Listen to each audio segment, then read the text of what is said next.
Odessa, le plus grand port de la mer Noire, au lieu de la première révolution russe. Ici, en 1905,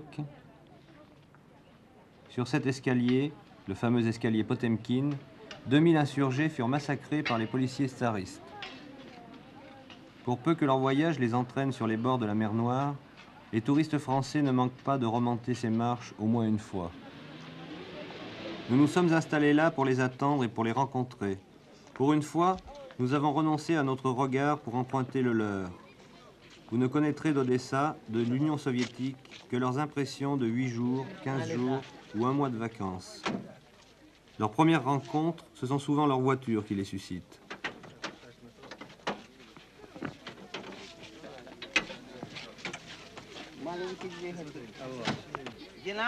Oui, maintenant. La dame connaît un peu le russe. On lui pose des questions techniques très compliquées. Elle répond comme elle peut.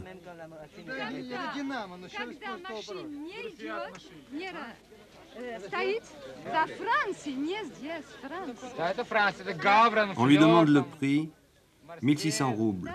Une Volga, la voiture soviétique la plus courante, coûte 5600 roubles.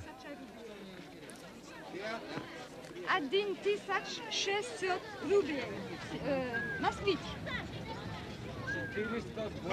Это год. Voilà.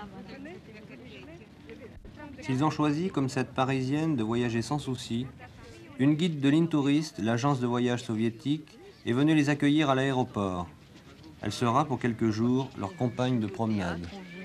Avec beaucoup d'intérêt. J'ai entendu que Marina Vladi va jouer dans le film qui s'appelle Trois sœurs, d'après Tchekhov. Oui, c'est très joli, les trois sœurs. C'est très bien, la c'est cerisette, etc. Ça me beaucoup de charme. Et puis il y a le docteur Yevago. Le docteur Yevago, que tout le monde chante et fredonne. On lit aussi le livre et on en discute. Parce qu'il est tard, ce livre, il est assez dur. Mais enfin, il était tellement intéressant. J'ai lu Les Archéolés. Vous avez lu le roman Les Archéolés, le roman des oui, oui, ça me plaît beaucoup. Surtout Les Roses Frédéric, le roman qui s'appelle Les Roses Frédéric. Et puis Jean-Paul Sartre aussi, les nouvelles. Oui, il est un peu décevant. Enfin, il s'est fort bien écrit quand même, oui. Il est assez dopant. C'est assez dur quand même à lire. Quelquefois, on est ému. Allez, venez, on va se peser. Oui, on va se peser, ça va être très drôle. Parce que c'est vraiment une habitude du pays, ça. Moi, je vois partout. Partout, on peut se peser. Attendez, on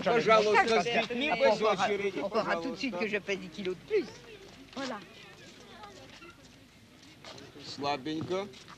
C'est pas beaucoup, 58 kg 800. Oh non. Пожалуйста, Non, pas 60. 53 800. Voilà. 45. Voilà. Пожалуйста, с детьми без очереди. Oh, chic alors, ça va. Et vous, Пожалуйста, пожалуйста, товарищ. Si vous avez des enfants, vous ne ferez pas la queue. Следующий. Ça se fait pas. С детьми Ah, mais можно c'est без vraiment fantastique очереди. alors. Mais alors pourquoi fait-il ça s'il ne se fait pas? Pourquoi? Pour savoir votre poids. Oui, mais bien sûr, mais lui, comment Voilà, gagne-t-il regardez, Mais lui, voyez-vous. comment gagne-t-il sa vie si on ne le fait pas? Mais c'est son travail. Ah, c'est son travail, et le Il travail. reçoit le salaire. Vous voyez, Alors c'est il le- reçoit un salaire du gouvernement alors. Oui, du gouvernement. Ah, il est considéré comme un fonctionnaire. Oui. Ah, mais ça c'est formidable. Moi je croyais que c'était une entreprise personnelle, ça. Non, rien n'est personnel au fond chez vous. Comment Rien n'est personnel chez vous. Tout est gouvernement et tout est appointement fixe. Oui. Ah oui, c'est ça. Alors Ça, c'est ça, la ça, différence, c'est ça. C'est la différence de chez nous. La foule compacte des grandes plages d'Odessa, où de nombreux soviétiques viennent du nord passer leurs vacances, est épargnée aux touristes étrangers.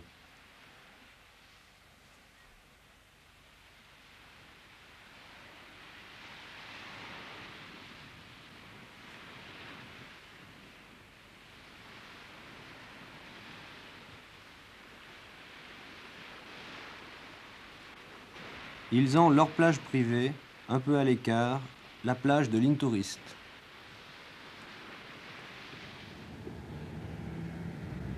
Trois Lyonnais rencontrés ce jour-là avaient décidé de chercher plus loin un coin plus tranquille encore.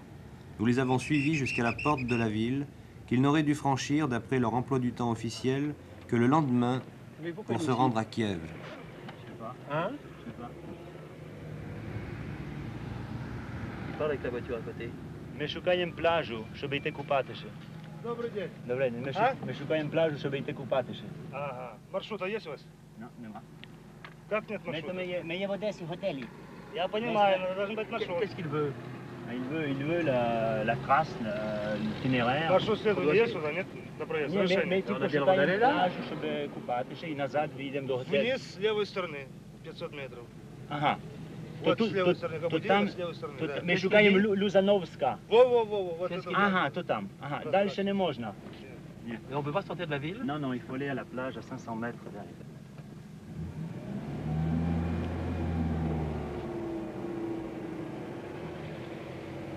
Tu vois la porte? On la voit très bien, la porte. Oui. On est sorti des portes de la ville. Дякую. À leur retour en ville, nous leur avons demandé de nous parler de leur voyage. Nous attendons les questions. Messieurs, vous avez l'air enchantés de votre voyage en URSS. Enchanté, c'est beaucoup dire. Hein. On est plutôt déçus parce que, comme je le disais tout à l'heure, c'est plutôt un voyage d'études qu'un voyage touristique, un voyage de vacances. Il y a quelques paysages intéressants. Malheureusement, c'est gâché par beaucoup de brimades, manque de confort et malgré tout une certaine méfiance qui est vis-à-vis de nous. Qu'on soit français ou simplement n'importe qui. Parlez de brimade. Comment? Parlez de brimade. Vous pouvez nous donner des exemples? Eh bien, brimade, par exemple, les rapports avec la police ne sont pas toujours très courtois. Le touriste, lui, peut se considérer comme un genre d'interdit de séjour dans la campagne. Hein. Il doit rester dans la ville, se cantonner à la ville, et il ne peut absolument pas en sortir. Et si on vous demandait de définir la situation d'un Français Ah, le touriste français, justement, est une espèce de vache où on lui traite tous ses francs, tous ses dollars. Éventuellement les dollars. Tous les prétextes sont bons. On ne peut acheter certaines choses qu'en dollars. On avait prétendu qu'on pouvait acheter du caviar avec nos bons repas qu'on n'utiliserait pas. Or, on n'a que 100 grammes par personne. Et il reste, il faut absolument l'acheter uniquement en devises étrangères. Et les gens, même le maître d'hôtel, le garçon qui sert, a une espèce de consigne. Il doit tirer du dollar, ou du franc du touriste. Vous êtes d'origine ukrainienne, je crois. Oui, oui. Vous avez essayé de retrouver vos origines, justement? Oui, j'ai essayé d'aller au village de mon père et ça a été naturellement interdit. Je crois quand même qu'on peut tenter l'expérience. On peut aller sur la route et on peut passer. J'ai un Français qui a fait ça, qui est retourné, qui a vécu même 3 jours dans le village de ses parents, chez de la famille. Moi, personnellement, on l'a refusé. Par contre, ce qui se fait beaucoup et ce qui doit induire justement le touriste français en erreur, c'est que les personnes qui veulent voir la famille doivent la recevoir à l'hôtel, en payant donc leur séjour de la famille à l'hôtel, en payant les repas, en payant le voyage et le déplacement. Lorsqu'ils habitent la campagne. Voilà. Lorsqu'ils habitent la campagne. C'est ce que j'allais dire. Monsieur, je vous ai proposé de commercer. Oui, alors les gens, vous veulent acheter votre chemise, les gens se précipitent sur nos lunettes. Sur les lunettes. C'est le signe Alors, distinctif de l'étranger. Les lunettes de soleil, on aurait pu en vendre tant qu'on voulait, quoi. Le terrain de camping d'Odessa est en cours d'installation. Tous les touristes étrangers sont donc logés dans l'un des 2 hôtels in-tourist de la ville. Ils ont obligatoirement acheté en France, avant leur départ, des coupons donnant droit à la chambre et au repas. Quand ils sont sortis de l'hôtel le premier jour pour faire un tour sous les arbres de la rue Pouchkine, ils ont été sollicités immédiatement par le petit monde des trafiquants, installés à demeure autour de chaque hôtel in-tourist de l'URSS. Donc c'est du vrai ou du faux? La vente des icônes et le trafic des devises sont passibles en URSS de 10 ans de prison. Le jeune homme nous proposait aussi de changer nos devises au double du cours normal. Quoi par exemple? Quoi par exemple? Mais si je change de l'argent, c'est mieux qu'on me le cours. Менять деньги тоже. Да, понятно. Меня интересует. Франк? Франки, доллары, все что угодно. Quel cours? Il y a $1, quelques euros. 2 рубля. 2 roubles pour $1. C'est Donc, au lieu de? За франк 100 франков 40 рублей. 100 francs, 40 roubles. Au lieu de, officiellement? Официальный банк? Официальный банк 100 франков 20 рублей. Pour Il y a 100 2%. 100 francs, le double. Enfin, pour 100 francs, 20 roubles. Ouais, change au double. On dort, des compliments, ce qu'ils leur donnent, et on dort. Ça vaut pas le camp de jeunes comme l'autre jour là-bas. Ils ont beaucoup moins de photos de Lénine.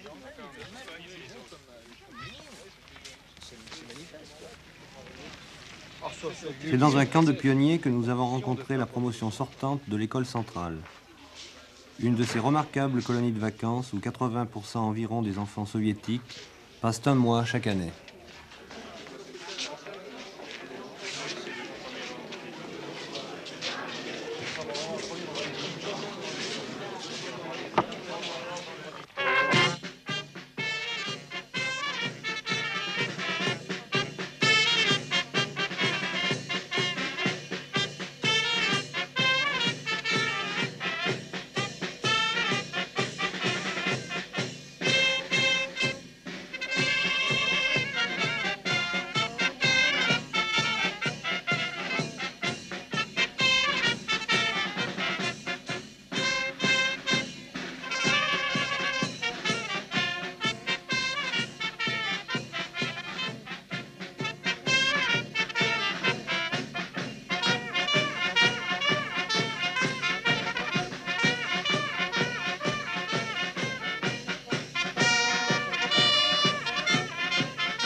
Si vous revenez en URSS, reviendrez-vous en voyage organisé? Je crois qu'il est difficile de revenir autrement.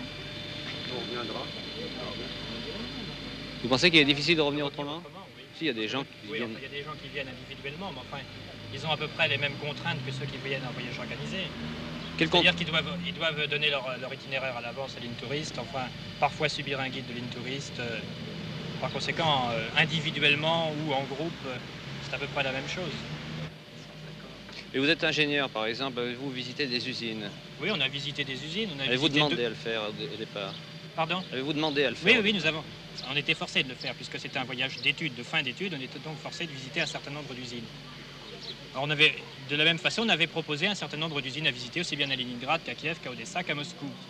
L'Intourist, on a accepté certaines, on a refusé d'autres. En fin de compte, je crois qu'il y a eu une confusion qui s'est établie sur le nom de l'école dont on sortait, l'école centrale. On nous a fait visiter que des centrales. On a visité une centrale à Leningrad, on nous a fait visiter une centrale à Kiev, et on a visité une troisième à Moscou. Enfin ça, c'est pas grave, remarquez. Il y a des choses intéressantes dans les centrales. Vous avez visité une centrale nucléaire, par exemple? Non, ça, on n'a pas obtenu l'accord de visiter. J'avais demandé à visiter la centrale de Dubna, au nord de Moscou. On n'a pas obtenu l'autorisation de la visiter. Oui. Est-ce que vous avez pu déborder un petit peu du cadre du voyage organisé pour rencontrer des soviétiques et discuter avec eux? D'abord le problème de la langue. Je crois. Non, mais pratiquement aucun de nous parlait russe. Et ensuite, nous avons essayé de parler français. Pratiquement, nous n'avons rencontré personne. Et anglais, quelques-uns. Et on avait presque l'impression qu'ils ne cherchaient pas trop à parler. Enfin, en particulier, nous avons visité un camp de jeunesse communiste qui étaient des étudiants de l'université de Kiev. Finalement, nous n'avons pratiquement pas rencontré d'étudiants désirant parler aussi bien en français qu'en anglais. Oui, alors quelle sorte de soviétiques avez-vous rencontré surtout? Nous avons rencontré tout d'abord des guides de l'Intourist. Ensuite, nous avons rencontré quelques vieilles personnes qui, dans leur jeunesse, avaient fait des séjours en France ou avaient parlé un français. Des marchands de glace de 4 Oui, c'est ça, oui, à peu près. Et puis ensuite, enfin, je crois que c'est une chose qui existe en URSS et qui est connue, plus ou moins, on se fait aborder dans les rues par des personnes qui cherchent à vous acheter votre pantalon ou votre chemise, à condition qu'elle soit en nylon. Et ces personnes-là, enfin, nous n'avons eu aucun contact. Il ne faut absolument pas négliger l'effort considérable que fait ce pays. Et l'esprit de l'interview a été assez orienté par certaines personnes qui n'ont vu que des aspects négatifs du pays. Et il y a des aspects qui sont certainement très positifs. Par exemple? Par exemple, c'est la première fois que, enfin, personnellement, je viens en URSS. Et d'après certains journaux occidentaux, je me suis aperçu qu'il y a certaines orientations dans la presse occidentale. Il y a incontestablement un progrès considérable et il ne faut absolument pas le contester. Il y a des exemples précis, plus concrets peut-être? Je ne sais pas. On m'a par exemple dit qu'il n'y avait que le trafic automobile n'était pas énorme. Or, je m'aperçois, naturellement, il ne correspond absolument pas au niveau de la circulation qui existe en Occident, c'est certain. Mais tout de même, il y a des voitures. Il y a des voitures qui circulent, et il y a des embouteillages. On a vu des embouteillages à Kiev. Alors finalement, peut-on porter un jugement sur l'URSS après un voyage comme celui-ci, 3 semaines? C'est absolument impossible. Je crois que c'est pas la peine d'assister en 3 semaines pour essayer vraiment d'être précis. En 3 semaines, il n'est pas facile de comprendre un pays, c'est vrai. En Union soviétique, plus qu'ailleurs peut-être, quand on est touriste, beaucoup de questions restent sans réponse. Peut-être notre guide de l'Intourist nous aidera-t-elle.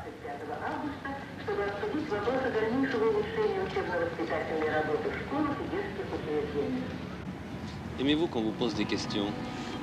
Comment? Aimez-vous qu'on vous pose des questions? Ah, certainement. Voilà ce que les interprètes soviétiques aiment beaucoup. Quand on nous pose des questions, alors c'est très bien, on voit qu'on s'intéresse à notre pays. Moi, j'aime bien ça. Et si on vous demande par exemple, pourquoi ne peut-on pas sortir d'Odessa tout seul en voiture, quand on est un touriste étranger? Qui vous a dit ça? Les touristes qui viennent ici, ils voyagent, ils arrivent ici à Odessa, et d'Odessa, ils partent en Kiev, en voiture, pourquoi pas? Parce que nous, par exemple, nous avons une voiture et nous avons essayé d'aller faire un petit tour hors d'Odessa. Ah, c'est une autre chose. Quand les touristes viennent ici, chez nous, ils ont un itinéraire fixe. Si vous êtes arrivé à Odessa, alors dans les papiers, dans les bouches, c'est écrit que vous êtes arrivé à Odessa, vous avez le visa à Odessa et vous restez à Odessa. Si vous voulez aller ailleurs, vous devez avoir les documents pour aller ailleurs. Tout simplement, vous devez vous adresser au bureau de service. Et si cette ville entre dans l'itinéraire de l'touriste, alors s'il vous plaît, c'est librement. Oui, mais c'est justement ce que je voudrais savoir. Pourquoi je suis obligé d'avoir prévu dans mon itinéraire que j'irai à tel endroit? Si j'ai envie d'aller faire un tour dans un petit village des environs d'Odessa. Parce que chez nous existe l'itinéraire spécial pour les touristes étrangers. Tout ça est prévu pour...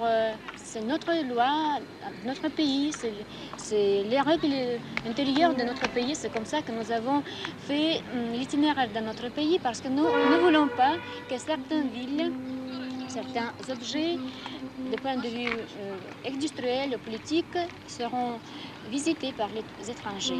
Parce qu'il y avait des cas quand les touristes étrangers, c'était par exemple avec des touristes hollandais ou avec des touristes de l'Allemagne occidentale, quand il y avait les cas, quand ils arrivaient avec les idées prévues, préparées, qui n'étaient pas point du tout les idées des touristes. Oui, mais je comprends qu'on m'empêche d'aller voir un lieu stratégique, mais qu'on m'empêche d'aller voir un village si j'en ai envie. Mais s'il vous plaît, on visite le kolkhoz. Moi, je dis que pour les étrangers, pour tous les touristes, on ne sait pas ce que les étrangers, les touristes apportent, ce qu'ils ont dans leur âme. Qu'est-ce qu'on appelle les touristes sauvages? Ah, chez nous? Oui. Où avez-vous entendu ce mot? J'ai entendu dans une conversation entre deux guides. Les touristes sauvages, ce sont les touristes, ce sont plutôt les jeunes qui ne veulent pas acheter les bons de séjour. Moi, par exemple, quand j'étais étudiante, je préférais aussi d'aller en Crimée, au Caucase, ou ici tout près d'Odessa, pour camper. On a une tente, on se repose au bord de la mer. Il y a peu de personnes autour, on fait ce qu'on veut. Alors, c'est tranquille, c'est bon. Pourquoi pas? C'est sauvage parce qu'ils restent seuls, parce qu'ils font ce qu'ils veulent, sans aucun programme. C'est justement ce que souhaitent les touristes étrangers. Ah.